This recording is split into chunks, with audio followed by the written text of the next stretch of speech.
मेरा नाम सोनू यादव है, लेकिन लोग उसको कब्जा करते हैं। चैलेंज नहीं करेंगे कि हम पूरा गांव को चमका देंगे या पूरा गांव।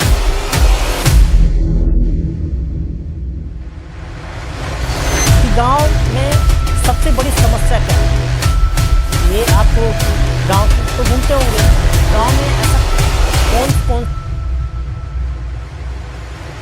नमस्कार दोस्तों, विकास की बातें तो सभी लोग कर रहे हैं, लेकिन असली विकास जो होता है गांव से, उसकी बातें तो कोई।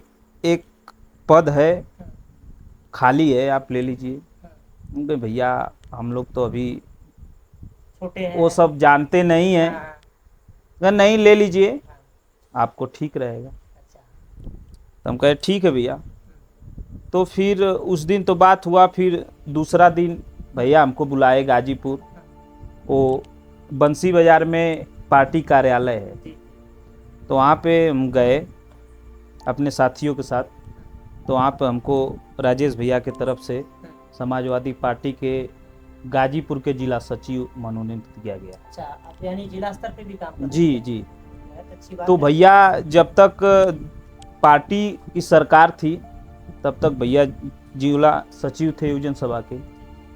उस समय ले हम भी रहे और पार्टी के लिए काम किए भैया के साथ में, और भैया के साथ मिलकर हमको बहुत अच्छा लगा।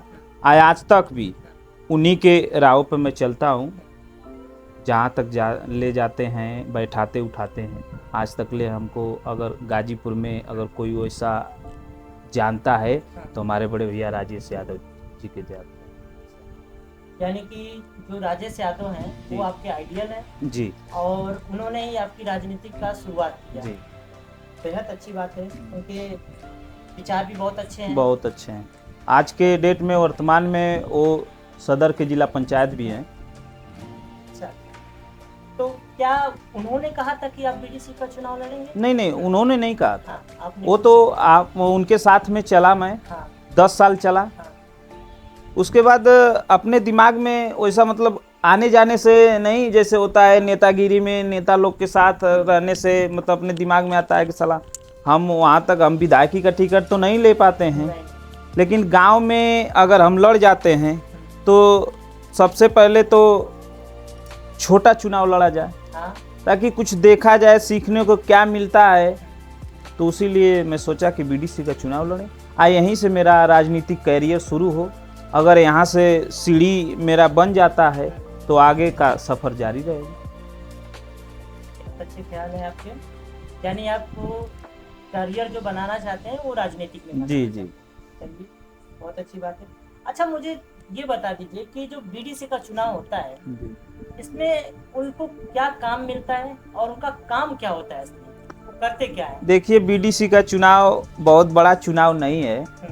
बीडीसी का चुनाव एक छोटा सा मामूली सा चुनाव है, लेकिन अगर आप मानेंगे, हम मानेंगे, तो एक बड़ा भी चुनाव है, क्योंकि ये संविधान में इसका उल्लेख किया गया है भाई। बीडीसी का चुनाव होता है तो ये वार्ड के हिसाब से होता है। जैसे हम जहाँ से लड़ रहे हैं यहाँ पे 9 वार्ड है, 9 वार्ड में हमको चुनाव लड़ना है।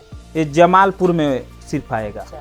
हाँ, हमारा ग्राम सभा जो प्रधानी का है ये भटौली है, लेकिन हमारा जो चुनाव है जमालीपुर का है। अच्छा, ग्राम सभा भटौली में है। ये जो आपका ग्राम सभा है इसमें कितने गांव आते हैं?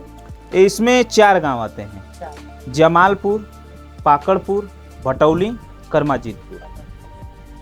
और देखिए, ये चुनाव लड़ना बहुत बड़ी बात नहीं है, लेकिन इसमें बहुत ज़्यादा वो जो काम होता है प्रधानी जैसा काम नहीं आ पाएगा। हम अगर चुनाव जीत जाते हैं तो जिला स्तर से ब्लॉक से एक ब्लॉक प्रमुख जी मनोनीत होते हैं, यानी आप उनको वोट देते हैं।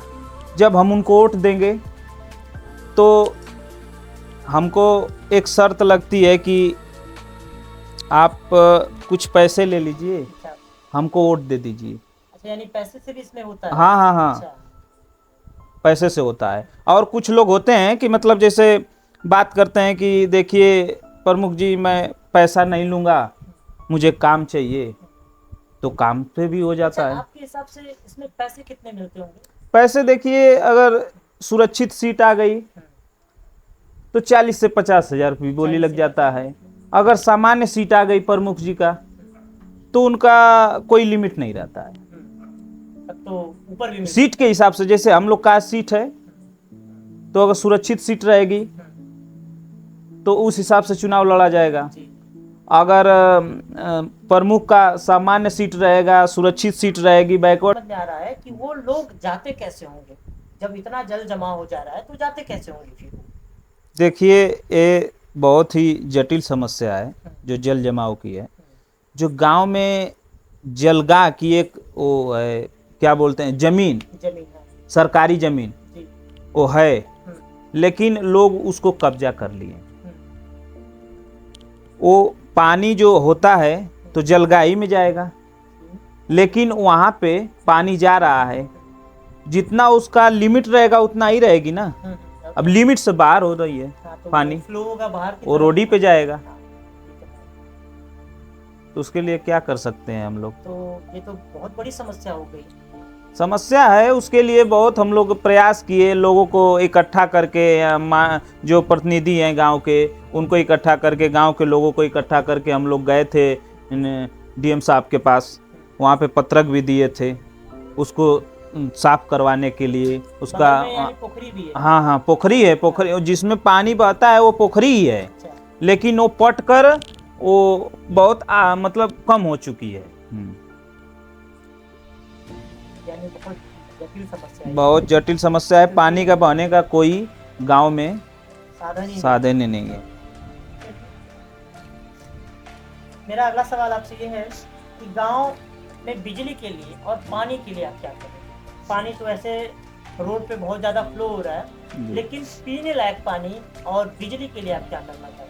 जैसे अभी सरकार का एक योजना है कि हर घर नल योजना है, और बिजली के लिए आप क्या करना चाहते हैं? क्या ये जो हर घर नल योजना है ये सबके घरों पे लगा हुआ है?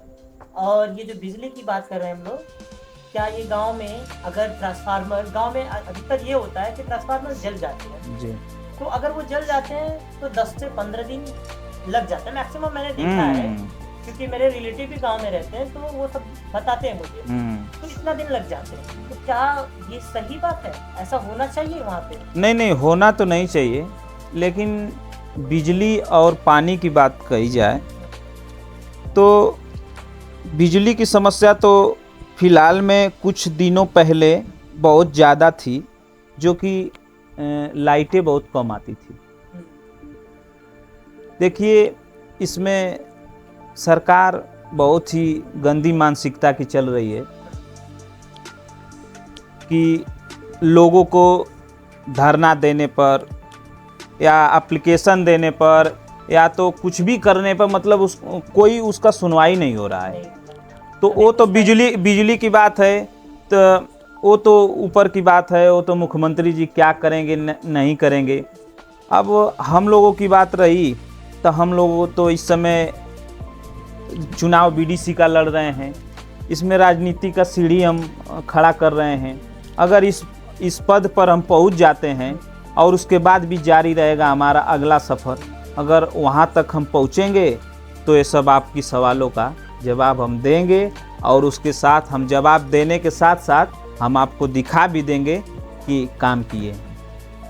मतलब आप ये चैलेंज कर रहे हैं? चैलेंज कर रहे हैं कि देखिए, ये बीडीसी का चुनाव है, हम ये चैलेंज नहीं करेंगे कि हम पूरा गांव को चमका देंगे या पूरा गांव को ये करवा देंगे, लेकिन जो हमारे अंदर से रहेगा, हमारे ओर से जो रहेगा, हमको पैसा पर बिकना नहीं है। अगर जनता आशीर्वाद देती है, प्यार दुलार देती है, तो हमको पैसा पर नहीं बिकना है, हमको काम कराना है। जो भी काम रहेगा, जितना अधिक से अधिक काम रहेगा, हम अपने जमालपुर में सबसे ज़्यादा इससे पहले जो भी प्रतिनिधि हुए होंगे बीडीसी के, हम चैलेंज करते हैं कि उनसे ज़्यादा हम काम नहीं करवा दिए तो राजनीतिक छोड़ देंगे।